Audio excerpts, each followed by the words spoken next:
But George, you're saying you used to spend a bit of time out in the sunshine. Mate, I used to live under that sun. And to the point where I'd go so dark, my parents would say, "You're going black, like stop, stop it." I go, "How could I? The sun is white. How can it make me dark?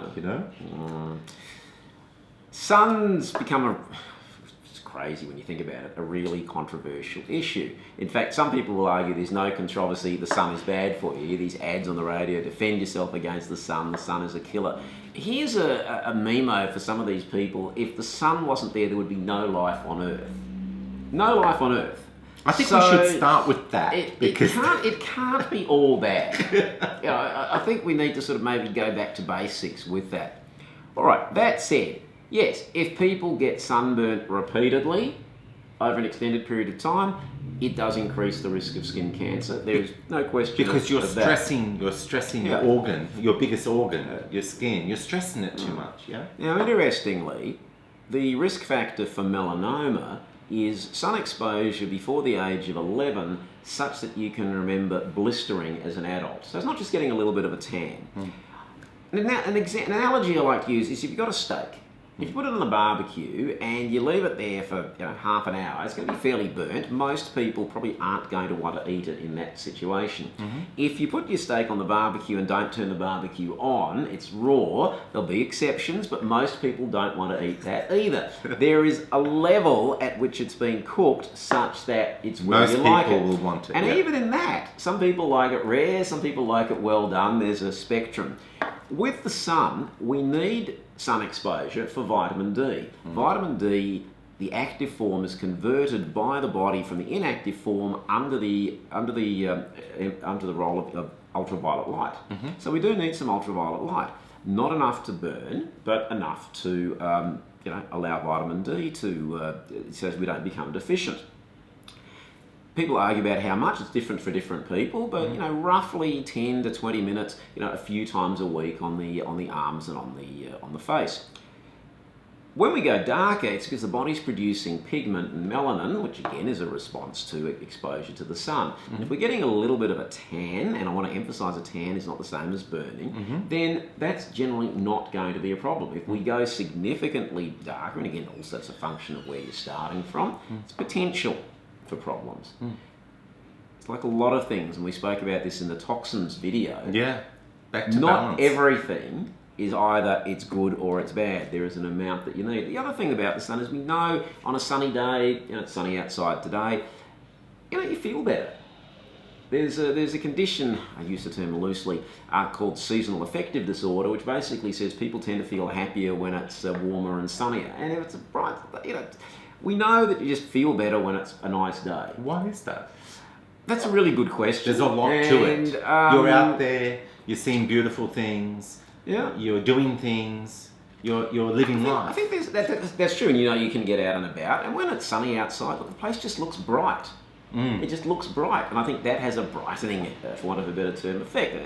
This is not medical treatment we're talking about, but just human nature. Psychological. Human nature. And people, up until very recently, you could only do things during the day. There's not a lot you could do at night time because there was no capacity to.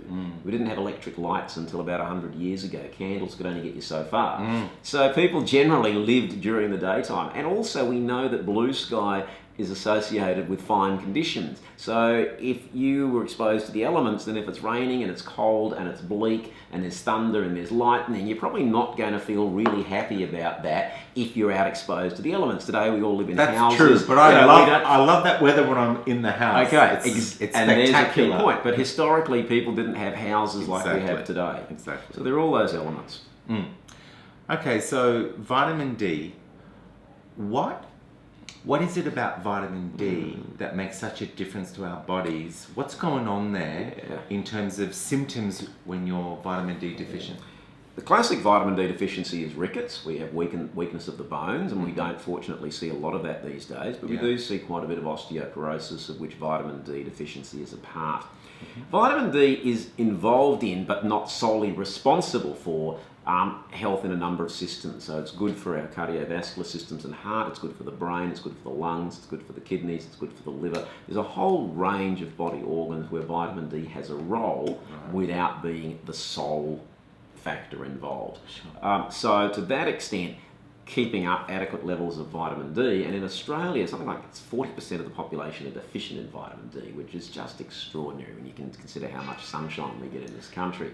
So we've taken the Sun Smart message too far. Gotcha. Really, we don't want to be, overexposed to the sun and get burnt, because that's harmful. If we get no exposure to the sun, for most people, again, there are always exceptions. That's not good either. Also, Joe, if you're putting sunscreen on, and you're in the sun, you're still going to get your vitamin D. You're not blocking vitamin D.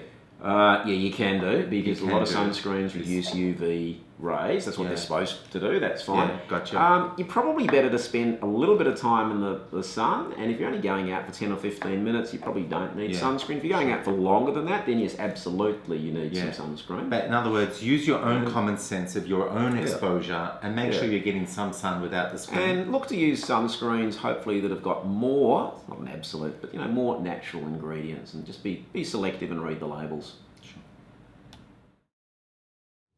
We hope you enjoyed the video, and if you like Healthy Minded, please subscribe to the YouTube channel. Yeah, and share with your friends. Please put comments below whether you agree, disagree, if you've got topics you'd like for the future. And until next time, stay healthy minded.